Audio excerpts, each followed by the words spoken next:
dun dun dun dun dun dun dun dun dun dun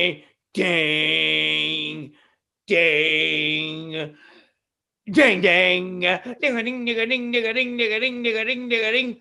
All right, folks, guess what, man? I guess you were very confused how you came into a brand new episode of Larry's new wrestling podcast and stuff. So today, folks, we're going to tell you right now, we're doing a very excellent of execution show.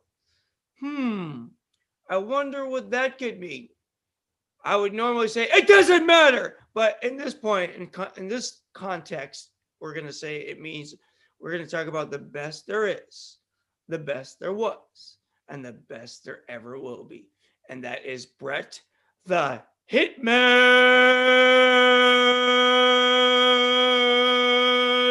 Hart. So once again, folks, all I can tell you right now is that we are doing something special for you today. My friends, on this episode, we're going to talk about the best ever in the history of wrestling by the name of Bret the Hitman Hart. And I'm ready to make it happen with you here, folks, on this episode. And we're going to continue to believe that we are here for you day after day, week after week, year after year on Larry's new wrestling podcast and stuff. And the reason why we let you know the name so much is because we want everyone to share with family, number one, friends, and complete strangers, along with, it's like when Rocky says, "Hey, yo, did you watch Larry's new wrestling podcast and stuff?" All right, I didn't either. Just thought I'd let you know. I'm just saying here, folks, this is what you get all the time on our show. I'm ready to share more and more with all of you out there some of this very interesting commentary. And why is it interesting?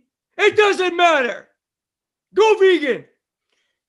It's a very interesting, unique perspective from a wrestling fan. A kid who grew up with professional wrestling. A guy who can credit professional wrestling for his mannerisms. That was my impression of Dwayne Johnson. You know, he does a Superman pose and he puts his chest up in the air.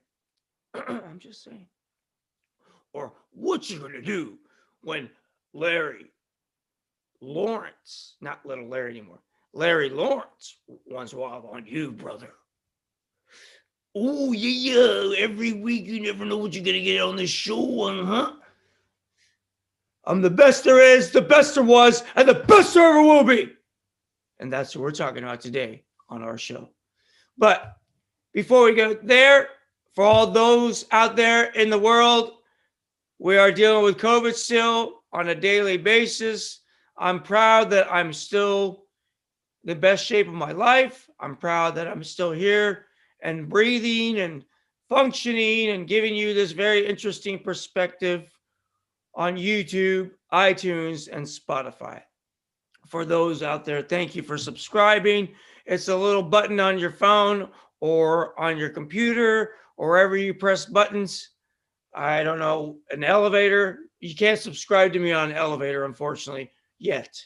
Okay, so we'll get to that technology soon. If I can speak, not spoon, I'm not hungry. But I'm going to tell you right now, we're going to talk about technology. And speaking of technology, someday, do you think that we won't even have to go get the spoon? The spoon will come to us? I don't know. Floating devices all over? I don't know. I know we do have everything floating except for the hoverboard, which is a very much a sad situation. I wish Marty McFly's hoverboard in 2021 existed. Unfortunately, it still does not. There's imposters, but not the one that goes, you know, that one. I haven't seen it. Let me tell you something, folks. The most important thing that you're going to realize right now with technology, I'm not trying to give you any doomsday stuff, okay? I just had a little bit of a sad moment there. I was contemplating my life, all the things that I've been through, drinking and just dealing with life. We're all going to deal with stuff. But do we really have to deal with the bank online? Yes, that's the way you sign up now for, new accounts. I'm not going inside of a bank. I'm doing everything online. Now, is this convenient or a pain in the ass? And then I got to wait for a card so I can put money in the account. I'm kind of confused. Where's the convenience in this? That's the world we live in. That's the new reality, folks. Right here on our show, it's called Larry's New Wrestling Podcast and Stuff. This is the stuff we talk about outside of wrestling, but we're wrestling on the inside with these issues. A government that's going to control us, or I don't know what's going on here, but it's this craziness. I'm ready to experience something good in the new year. I want an attitude of gratitude. I want to stay positive, but I want things to be simplified. I want you to stay healthy and happy. I want you to enjoy life. I want you to do the things that make you happy on a daily basis. That's what you should be focused on, not what technology dictates. You should change your attitude, and that will dictate the future. And right now, the future is now. The reality, everybody, we're dealing with this together. You're not alone. Don't ever feel alone, because we're out here to support you by subscribing when you press a button. So technology is good in its own way. But how come all of you haven't subscribed? You can send me a friend request on Facebook. Thank you. But that doesn't build our audience. It's just you're on my profile page. Who cares? I want you to help others see that this is worthy of viewership. So subscribe on YouTube, iTunes, and Spotify. That was a paid public service announcement from nobody. Just have to get that out of the way. It's from nobody. I paid for it, or Bird paid for it. Somebody paid for it. All I know is that we're paying for it by listening to this podcast. You're welcome. You know what? I never said this was going to be normal. Did I? No. This is what you get. If you don't like it, just stop watching. No, keep watching. No, I was just kidding. Anyways, I'm happy to be here. I'm realizing something in this new year is that never say never. A team that was practically undefeated in the NFL. Yes, undefeated, folks. Going way deep into the COVID NFL season, which I really don't care about. But I have to tell you something. A shocker, folks. Like, you know when they say something in wrestling is a shocker? Like this person pins this one, like Barry Horowitz was a good guy making money. Like what? Barry Horowitz, the jobber guy? The guy who never won a match in his life, all of a sudden now is winning matches? Whoa. Well, this matchup was the Cleveland Browns versus the Pittsburgh Steelers. Oh, no. The Cleveland Browns. Oh, no. The team that really sucked. Guess what, folks? They don't suck anymore. This kid, I think Blake, whatever, Mansfield, whatever. I don't care. He's not a Niner. Kid whooped old man Big Ben's ass.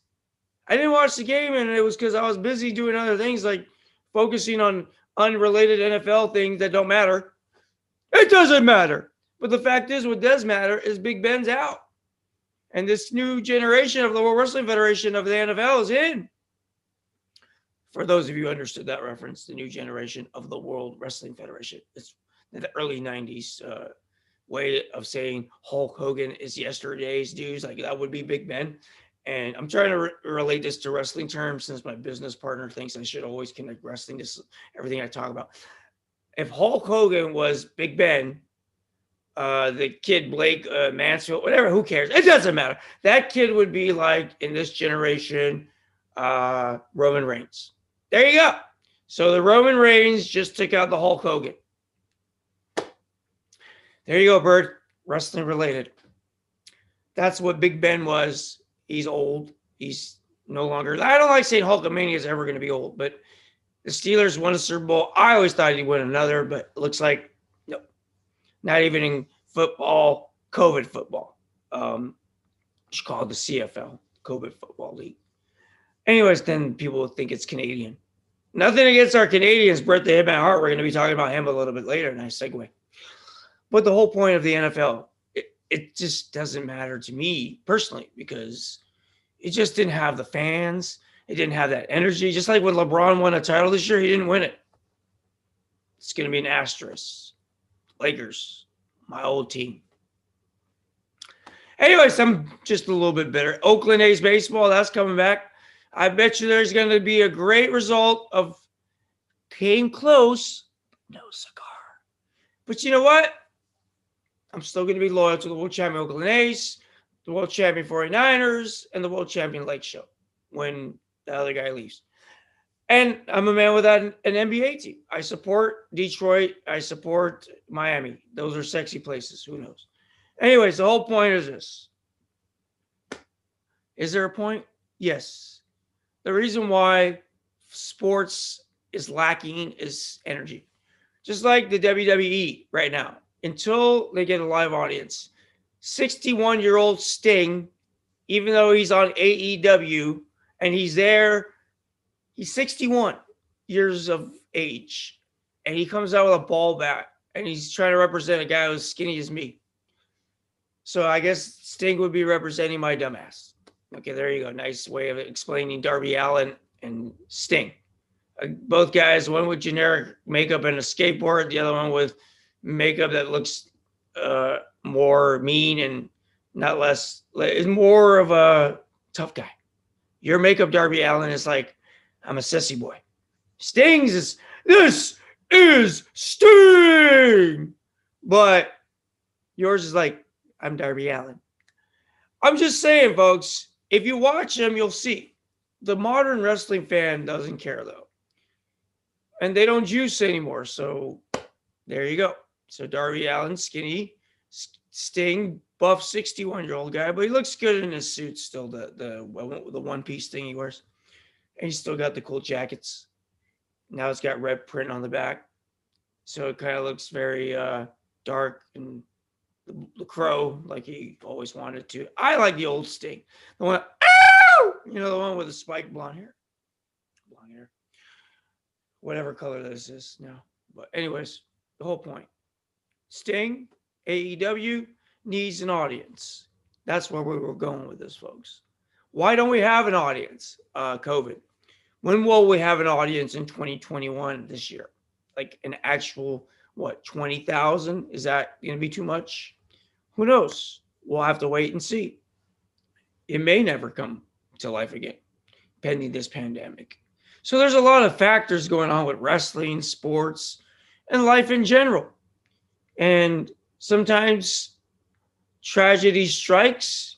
Sometimes you're successful because you persevere and you don't quit. And you come from a lineage that gave you success. The lineage that we're not always blessed to have. But this gentleman, his career is really one of the greatest, if not one of the most excellent of execution-esque. Bret the Hitman Hart. We're going to talk about a gentleman.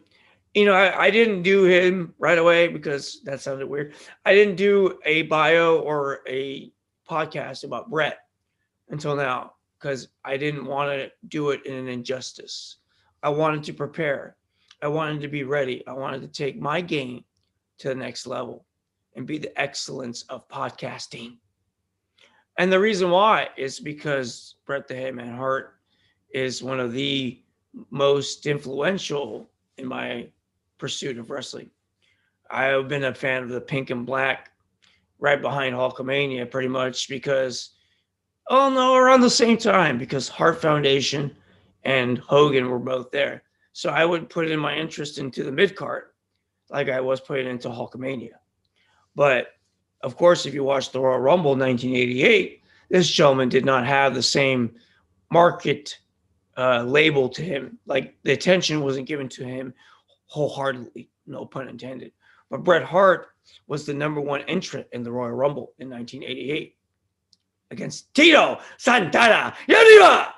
That was his thing. So anyways, so Tito, who Jesse the Body Ventura used to call Chico and said he was going to sell rotten tacos after the match.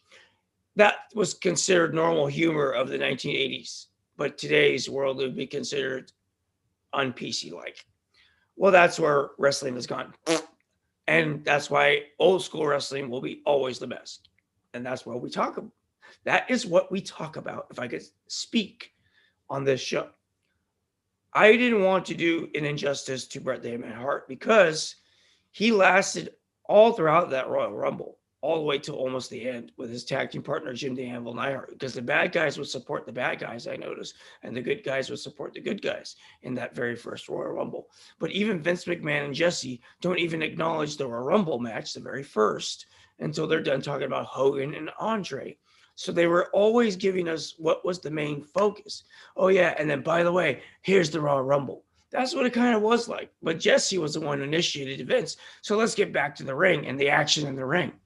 So I noticed that Bret Hart was not given even the mainstream attention. But later on the match, it was also evident and acknowledged. But it was later that Bret was acknowledged for being one of the first two participants in this Royal Rumble. And lasting to the very end. He didn't win it. He would beat Big Bad News Brown in that tournament at WrestleMania 4 at Trump Plaza. Yes, President Trump currently, but I'm just saying that is where it took place, Atlantic City at Trump Plaza in New Jersey, where he beat Bad News Brown beat Bret Hart, but that would be the beginning of his transition to babyface, because even they cheered him at this Royal Rumble in '88 when he was managed by the Mouth of the South, Jimmy Hart. And Jimmy Hart was a heel manager, which means bad guy. So Bret was typically booed. And that's not like Bret the Hitman Hart's career. Bret the Hitman Hart was cheered and has masses still till this day in 2021. I mean, he is 61 years of age now, born July 2nd, 1957. Sorry, Bret, had to tell everybody. So we educate the audience. Your birthday. He's a Canadian-American wrestler, born second generation. His father, Stu Hart, was the owner of the famous Dungeon, but it all generated from Stampede Wrestling, which was also his promotion in Calgary, Alberta, Canada. And Bret is a sibling of many siblings.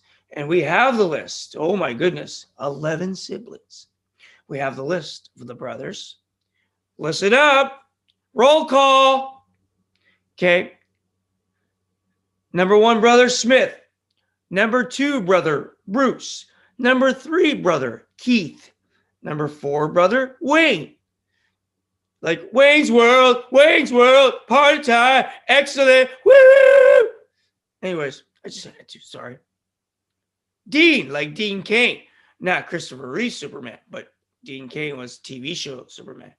I wasn't that excited about it. I'm just saying. Ross, like Jim Ross, good God almighty. Not the announcer. I'm talking about not the department store in California, Ross, dressed for less. Anyways. And Owen, the late, great Owen Hart. And we're going to do that name respect because he passed away due to a tragic in-ring stunt. And we'll talk about that a little bit later on this show.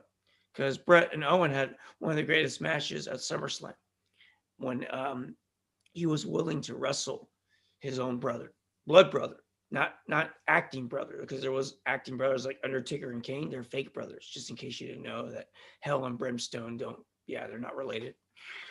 And one of them is the mayor of Knoxville, Tennessee now. Only in the World Wrestling Federation, and only in America. That's what Don King said. Anyways, where was I going with this? Oh, yeah. Bret Hart, siblings. So, his sisters, Ellie, and that's a pretty name, Georgia, like, Atlanta, Georgia, GA. The Bad Street. Yeah, I listened to a podcast with Stone Cold the other day with Michael P.S. Hayes. I recommend that one for you folks to listen on podcasts. Yes. I recommend other podcasts. Gary V, good one. Jim Cornette, good one. Stone Cold. Anyways, and also we have Diana, who was married to the British Bulldog, and we have Allison. And I believe it's Georgia that was married to Jim the Anvil Neidhart. So, his own sisters were married to pro wrestlers, 2 of them. And, that was kind of what solidified the Hart dynasty, which now there are many generations of. Natalia, Harry Smith, Teddy Hart. These are all future generation wrestlers that have established a 3rd generation of Hart dynasty. This Hart dynasty is going to continue when they have kids. So, as you can see, folks, it's not just one man. It's a legacy that Stu Hart and Helen Hart, who were actually part of the show in the early 90s when Bret was becoming a very popular good guy. But Bret was started out as a bad guy and was booed until they finally Jim the Anvil Neidhart and Bret Hart sent Jimmy Hart back to the ring, really with no or back to the backstage. They said, "No, get the hell out of here." I forget if there was a build up to it, but you know what was most important is that Hart Foundation were becoming babyface, meaning the heart symbol that finally eventually ended up on the tights. It wasn't there originally. Bret would just wear pink and black, and then eventually his gear would evolve from just blue and white. He was really not solid pink and black, and then they stuck with it, and it worked because not a lot of men are comfortable wearing pink and black. So I'm wearing black. I got a pink face. There you go. All I know is this.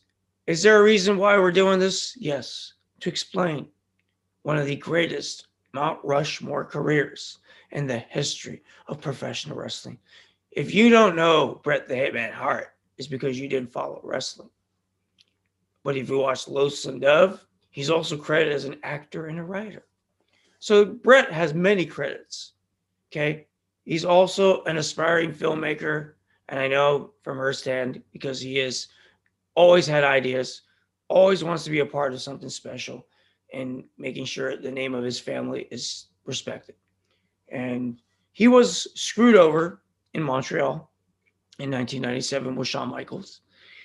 They took away his career, essentially, by letting him wrestle with Goldberg. But you know what? He even says, Goldberg says he's sorry. Bret doesn't seem to always forgive him, but I don't know, maybe he has for the concussion that ended the career. Eventually he ended up with a stroke. He had to recover from. Bret was in very bad shape and was able to miraculously come back from it. He couldn't even speak. He could barely walk. He really taught himself once again, like when it happens, it's real.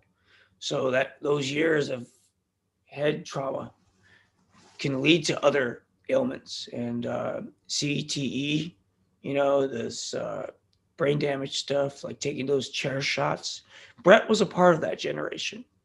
The Bladers, they cut. That's why when he battled Roddy Piper at WrestleMania 8, Bret had blood when he regained the Intercontinental title from the Hot Rod, who's also related to Bret the Hitman Hart. Not everybody knows that Roddy Piper is blood family with Bret. They're like cousins, distant cousins. So anyways, all this, and the fact that his dad was a rivaled promotion in Canada with Stampede Wrestling, where Bret was a referee. He also helped his dad, promote all over Calgary, and they competed with NWA All-Star Wrestling and the Pacific Northwest. In 1948, it was established by Stu Hart, his father. Stu Hart would also go to school to protect his son's name when people made fun of professional wrestling. He told this story on a podcast with Stone Cold that his dad straightened out the wrestling coach when his wrestling coach was talking crap about pro wrestling. And so his dad came and showed him some strongholds. And Stu convinced him, stop messing with my boy. Good job, Stu. That's a dad for you. Hands on. Good. Go get him, Dad. So that coach, not like my coach, but we're good now. He said sorry to me for doing certain things. But you know what? It's all love, Coach. That's why I do the show, because I have forgiven those who have taken money from me from The Price is Right. Long story, different show. Anyways, the whole point, I take, it was my fault, Bird. I got it. I know. Take responsibility for your actions. Just say no to people borrowing money. Anyways, all I'm saying is this. Is there a point? Guess what? Chicken butt. Yes, there is. Folks, that's what you get on this podcast. If you want to tune in, go watch The Simpsons, which Bret Hart was on at one time. They're still going strong. A Fox. She popped a Fox with SmackDown as well. WWE SmackDown, where it doesn't seem to smack it down no more. Anyways, that didn't make any sense. But Bret the Hitman Hart makes sense.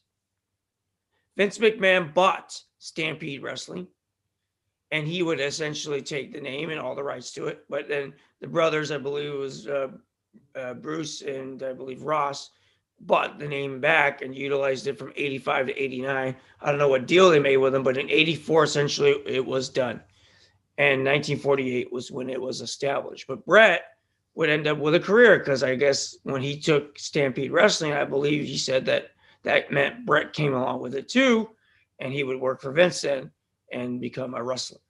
Vince was building the World Wrestling Federation with Hulkamania, with Hulk Hogan, but he needed a supporting cast, and Bret was one of them. He was one of the wrestlers that established the Hart Foundation. He also did singles, but that really came later in his career. He was almost given a gimmick of being a cowboy, but then he said, no, team me up with Jim the Anvil Neidhart. He spoke about this at the Hall of Fame ceremony in 2006 when he was inducted. And I can tell you he was inducted once again with the Hart Foundation, where an idiot rushed the ring, and luckily he was saved, and the wrestlers banked on that guy. Like I'm talking like he got a delivery from many wrestlers. FTR, they were there. One of the FTR guys, I forget the guy's name, but he boop, and he represented the Hart Foundation. He could have been pressed charges against, but he didn't care. He's like, dude, you're messing with Bret the Hitman Hart. And Natalya was up there representing her dad, and she didn't get hurt, but he tackled Bret in the ring because they had like a ring thing where the fans were closer now, I guess. And the guy got through security and got to Bret. Luckily, they didn't hurt him. He came away okay and even finished the speech, and it was awkward. But you know what? That's the Hitman. He still made it work. He still continued and finished what initially he wanted to do, represent the tag team that gave them the name. And I tell you, he went into the Hall of Fame first, but both names, Jim the Anvil Neidhart and Bret the Hitman Hart, were a big part of my influence to watching wrestling. And it's great respect that this guy, even after getting concussed, wrestling Chris Benoit, who we know what happened to him, which was sad. And Bret even spoke on CNN about that, but that's a whole other podcast. But the whole point is this. His Canadian brethren, they had him a tribute match because he was in WCW when Owen Hart died, and he fell from the sky the pay-per-view. And I can tell you, folks, that in 1999, we lost Owen Hart because of a character called the Blue Blazer, who he was bringing back because I guess they ran out of creative ideas. So they decided to bring back the Blue Blazer. But unfortunately, something didn't work. Something snapped. And Martha talks about it, his wife, on the documentary show, Dark Side of the Ring. And we mentioned that show in previous episodes. And Owen and Bret just had a very close bond as being older brother and the youngest brother in the family. And they even had the great match at SummerSlam, where it was in one of those steel cages where you would have to escape to the top because there was no referee or go through the door. And it's a classic. It's a SummerSlam. I'll tell you that basically Bret in 94 put his brother on the map. And that's what brothers do. Family, they do. They look out for each other. They don't go against each other. And there's a brotherhood with this show. That's why this show comes to you day after day, week after week, year after year. We have a good microphone now, so I don't have to scream anymore. Anyways, I apologize to those on iTunes and Spotify. And those on YouTube, you get to see it visually. And I apologize to you for your eyes for having to witness this. But you know what? I enjoy me. And not in that way, but you know what I'm saying. Anyways, but the whole point is this. Is there a point? The best there is, the best there was, and the best there ever will be, is the Mount Rushmore of wrestling. When I had the opportunity to meet him, I didn't know what I was going to do. I was just going to be like, you know what? Nice to meet you, Mr. Hitman. But he initiated conversation. And I had the chance to sit across from him and make sure he was safe for an autograph session. And it was the nicest experience I've had. And I just wanted to ask like weird questions like, what does this mean? And he gave me reasons for things like, you know, explanations. He said it was just whatever came to his head. He would be like talking to it, you know, like whatever warmed his heart. No pun intended. Great family. That's what I have a personal relationship with the Harts. And you know what? All his kids, his wife, Stephanie, they're all great people. Everyone in that family, his ex, everyone. Julie, everyone is great in that family. And it's a tribute for me, for me personally right now, as I'm doing this show, that I know Bret the Hitman Hart, and I know that I would not want to do him injustice for doing a podcast about him and his family, along with his brother-in-laws, Davey Boy Smith and Jim Dan and Neidhart, who have long gone from this earth, and many of the wrestlers that he was friends with, Brian Pillman. Practically the whole Hart Foundation is gone now. And Bret's the lone wolf, even though he was on Lonesome Dove. And that could be the same reference. He's a Lonesome Dove now. He's the monarchy of the old school. And Bret was big in overseas, in Germany, all over the world. Germany, he said, was like his favorite fan base because they just loved him out there. India, they loved him in India. But go. I'm just saying that was fun to watch as a kid, to get to see the emotion on these international fans supporting the early 90s Bret, who is you could tell just by his singles matches as he was coming up.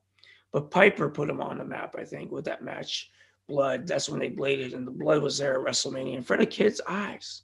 And I'm glad they did that, because it showed two warriors in the ring battling out. And at the end, they hugged it out when Bret won, because they were blood, they were family. And that was tribute right there, I believe. Probably said, cut me, show me.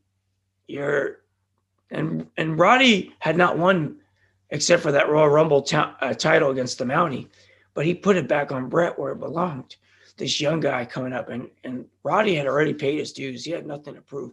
There wasn't a belt that was going to make the hot rod.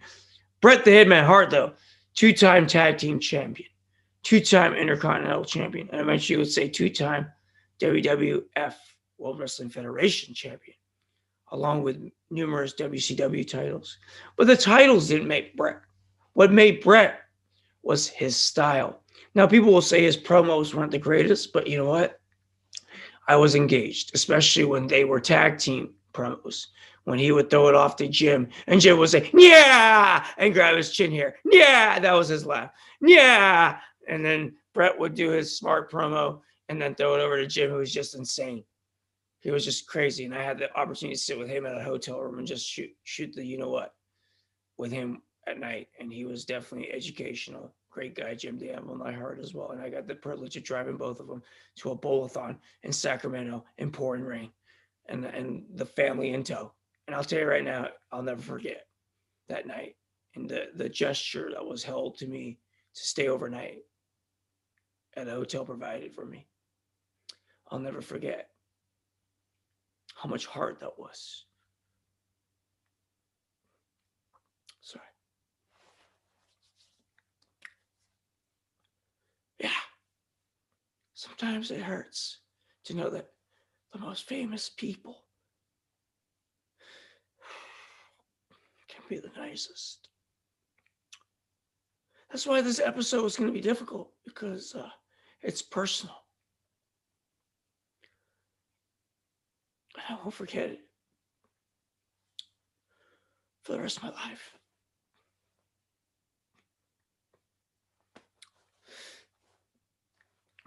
See, man, that's why I don't like doing these things sometimes. I'm supposed to be a podcast guy. Well, I see a floaty. It went away. I'm good. You still got it. Okay, a little decorum, gentlemen. I'm back. Sorry. For those of you out there that think I'm shallow, well, there you go. Maybe now you know that Larry has a soul. Oh, yes. Anyways, I know I'm trying to redeem myself with humor. That's how us entertainers cover up emotion. We mask it. And we're cut sometimes from family, from whatever. And Bret the Hitman Hart, thank you for giving me that moment in my life, and I'll never forget it. And your family, who I love, and I respect all of them, and all the things we did together, Oscar party stuff, whatever. I'm not going to talk about it because it's all my personal life. And I'll never forget.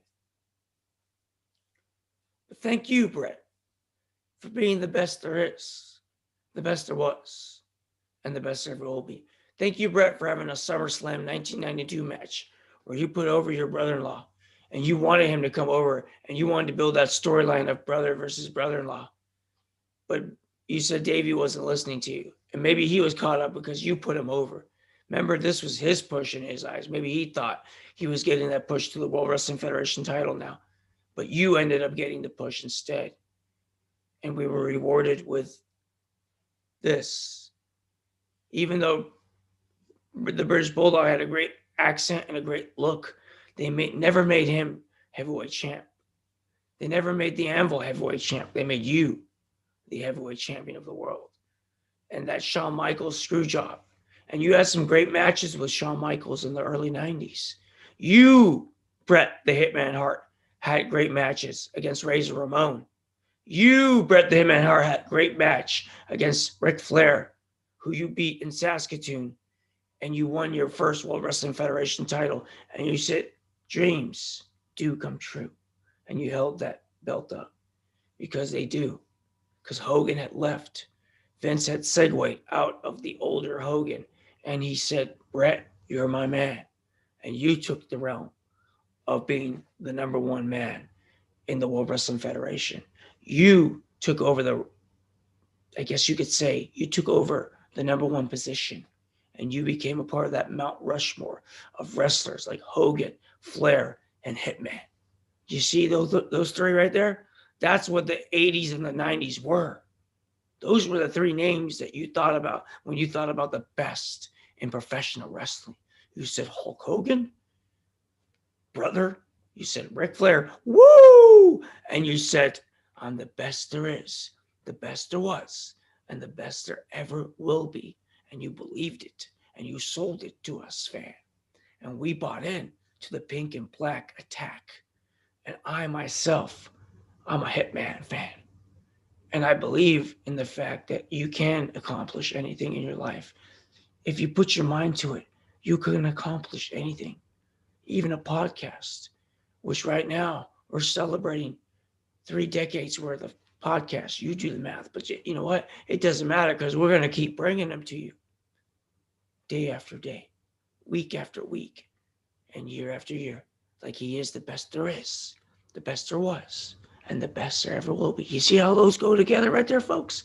Keep up with me because I'm right here talking to you with a lower voice, hoping you're listening and you're tuning in to Larry's new wrestling podcast and stuff. I think we're good for this one. What do you think, folks? Because the WCW downfall and the tragedy, and for him to continue till this day, and he does charity work, and he does great things for Calgary. He's still acknowledged till this day with awards and accolades.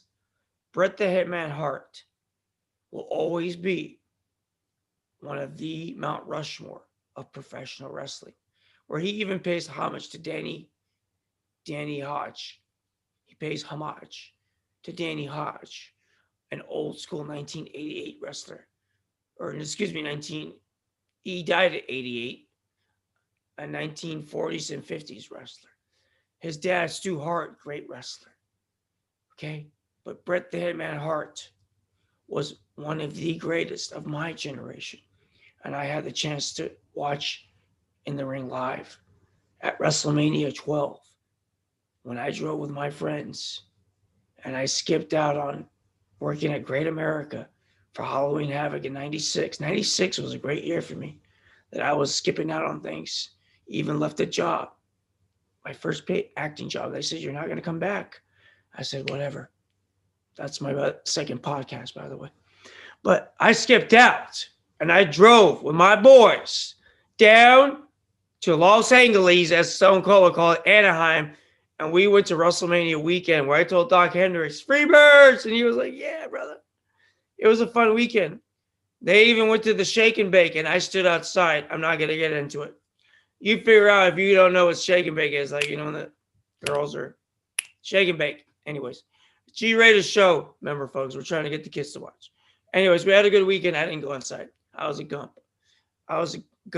A big V. You figure it out. Anyways. So, back in the day, focus on wrestling. That's right. We were talking about stuff there. But we went down to see Bret Hart and Shawn Michaels. We saw the return of the Ultimate Warrior. We all painted our chests. And I was shirtless, yes, but we're not doing it for this podcast, ladies, like Ravishing Rick Rude. You ladies want to see something sexy? And by the way, I'm the buffest I've been. I just was in the mirror and I saw it. And I was like, whoa. Anyways, I just wanted to get out of the way. Bert, it's okay. I'm buff now. Anyways, the whole point is this. Bret Hart and Shawn Michaels had an Iron Man match. 60 minutes. And we snuck downstairs. And we didn't get on camera side. But eventually, when they did those clips, a former friend and myself and another former friend, we got on camera. And I see me last minute go, oh, there's Tony. So anyways, he got his name. Or his name was Vinny. Anyways, but the whole point is this. Former friend. He brought me to a place where now I can be happy, a podcast. Anyways, the whole point is this. The show right now is taken over by a non-sold out WrestleMania. But the fact is, it was in my favor because I got to get closer to Bret Hart and Shawn Michaels.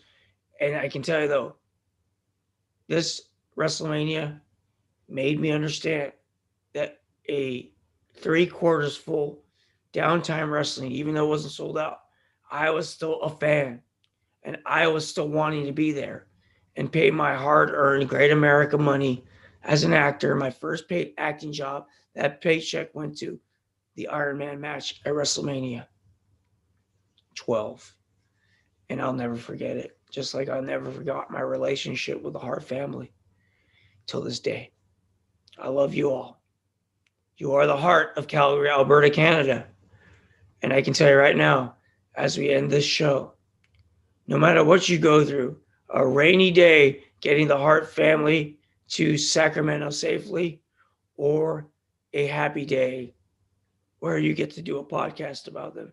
And the late, great Owen Hart and Davey Boy and Jim the Anvil Neidhart are watching, and Flying Brian, the original Hart Foundation. They're watching and listening. And I thank you all up there. And Bret, I thank you for being a friend and being the best there is when it comes to friends and respecting me till this day. I was going to get through this show again. Almost, right? Let's get out of here. Love you all. But remember, before you leave, you be the best of what you do. And you respect your everyday activity. You respect your hustle and your swagger.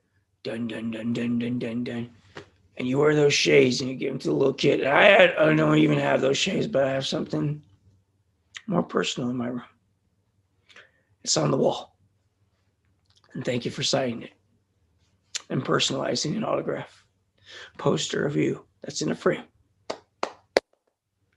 Thank you, Bret. And I know I got introduced to you by a promoter that, you know what? It doesn't matter.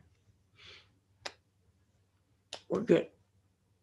And I appreciate you for respecting me and not treating me like a toy and a gopher and a piece of you know what.